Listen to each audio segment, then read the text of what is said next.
Assalamualaikum, kembali kita ke Web TV Banci 2020. Waalaikumsalam. Kita bersama Yang Berusaha Tuan Haji Azhari, mantan TKP ekonomi kita.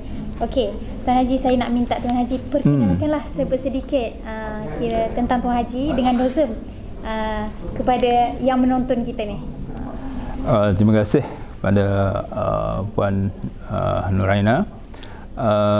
Seperti mana yang telah pun diperkenalkan tadi, jawatan saya terakhir ialah Timbalan Ketua Perangkawan bagi program ekonomi, dan saya memulakan perkhidmatan di Dozem ni pada tahun 1981. Dan kalau mengikutkan susunan banci, saya sempat berada pada banci tahun 1991, saya sempat berada pada banci tahun 2000, 2010 dan 2020 separuh jalan. Di mana pada 2020 itu saya sempat membuat perancangan awal banci, dan sehinggalah saya bersara pada tahun 2018. Itu dari segi pengalaman banci lah. Dan pada tahun 1981 masa banci dilaksanakan, masa itu saya di Kementerian Penerangan, tetapi saya balik ke Jabatan Perangkaan tahun 1992. Masa itu saya sempat menyiapkan kerja-kerja prosesan banci tahun 1991. Okay. Dan pada banci tahun 2000 saya berada di Johor Bahru, di Jabatan Perangkaan Johor, dan mengetuai kerja-kerja operasi banci bagi negeri Johor pada masa itu. Dan pada tahun 2010 saya mengetuai kumpulan kerja bagi perancangan banci. Perancangan iaitu penyediaan blok-blok kediaman, dan juga kita menyediakan senarai rumah-rumah secara digital. Dan kalau kita tengok dalam sejarah Jabatan Perangkaan itu, kita mula digitalize kita punya peta-peta penyediaan banci ini pada banci tahun 2010. Dan itu kumpulan kami lah yang initiate menggunakan Geographical Information System tu. GIS tu. Jadi kita yang memula initiate pada tahun 2010 dengan kerjasama rakan-rakan daripada UTM pada masa itu. Itu sedikit sejarah tentang banci. Boleh tak share sikit apa cabaran yang Tuan Haji hadapi masa banci-banci sebelum ni? Ada banyak perbezaannya. Masa tahun 2000 saya bekerja di Jabatan Perangkaan Negeri Johor pada masa itu, dan mengetuai kerja-kerja operasi banci bagi negeri Johor. Cabaran bagi negeri pada masa itu ialah mendapatkan respon daripada orang ramai untuk kerja-kerja pembancian itu. Dan apatah lagi pada tahun 2000 kita bukan ada teknologi seperti mana sekarang.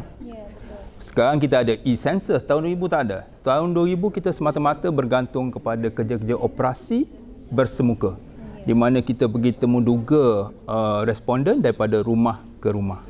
Jadi isunya bayangkanlah, so kita nak pergi daripada rumah ke rumah tu, macam-macam perkara yang boleh berlaku. Ada yang tak nak respon dan sebagainya. Tetapi secara umumnya apa yang kita dapati dari segi pengalaman itu ialah sebenarnya publik ni bukan dia tak nak respon. Kan? Betul. Yang pertamanya dia kurang jelas apa sebenarnya tujuan itu. Kan? Tujuan kita melaksanakan tu banci itu apa dia? Dan pada masa itu kita bukan ada saluran komunikasi macam sekarang, gunakan WhatsApp, gunakan apa ni, tak ada. Kita hanya bergantung pada radio TV je. Betul. Jadi pemahaman kepada banci itu melalui siaran radio TV ni walaupun jelas tapi masih belum dapat difahami sepenuhnya. Kan? Jelas pada sebahagian orang, mungkin pada sebahagiannya belum lagi. Tapi hari ini saya nampak seperti mana yang kita telah pun hebahkan, kita dapati bahawa banyak saluran. Dengan FB Live-nya, dengan macam-macam saluran social medianya, saya rasa kefahaman tentang banci ini telah pun meluas, dan saya rasa respon itu harapnya lah, berdoa kita kepada Allah supaya dia jadi lebih hebat daripada masa-masa saya dululah. Kan? Itu harapan kita, insya-Allah. Okey. Memandangkan kita banci tahun ini akan diadakan secara dua fasa. Yang pertama ialah e-census secara atas talian, dan yang kedua face to face bersemuka. Apa pandangan ataupun apa yang Tuan Haji boleh nampak kelebihan e-census yang kita jalankan pada hari ini? Masyarakat sekarang ni dia terlalu banyak sangat kerja yang mereka buat. Betul. Dan mereka tidak suka diganggu waktu-waktu senang dia. Waktu senang dia tu dia nak senang. Right? Jadi jarang ada orang yang suka sangat diganggu pada waktu dia senang. Jadi e-census inilah satu penggunaan teknologi untuk memudahkan orang yang ini, orang golongan-golongan ini, supaya orang tak ganggu dia di rumah dan dia boleh menggunakan e-census dan menjawabnya. Yang keduanya ialah kalau kita tengok sistem yang lama tu, kita ada borang soal selidik macam ini kan. Borang soal selidik umpama contohnya kita isi. Selepas kita isi dalam borang soal selidik, kita kena capture data tu, masukkan ke dalam sistem. Betul. Tapi yang ada sekarang ini e-census ialah dia telah menjawab melalui sistem. Ya. Jadi kita tak perlu masuk lagi ke dalam sistem sebab dia telah menjawab melalui sistem. Betul. Jadi ini telah menjimatkan waktu dan sebagainya.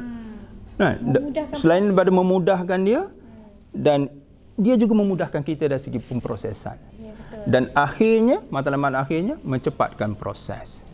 That is the beauty of the e-census. Kita nak statistik tu yang kita nak sampaikan kepada rakyat tu, betul? Yes, betul. Kita naklah Tuan Haji kita menyeru rakyat Malaysia untuk join banci kita pada tahun ini. Saya serulah kepada rakyat Malaysia, pastikan anda dan keluarga anda mengisi borang banci ini dan data anda masa depan kita. Okey, terima kasih kepada Tuan Haji Azhari. Okey, make sure pastikan anda dan keluarga anda dibanci kerana data anda masa depan kita. Okey, Assalamualaikum warahmatullahi wabarakatuh. Waalaikumsalam warahmatullahi.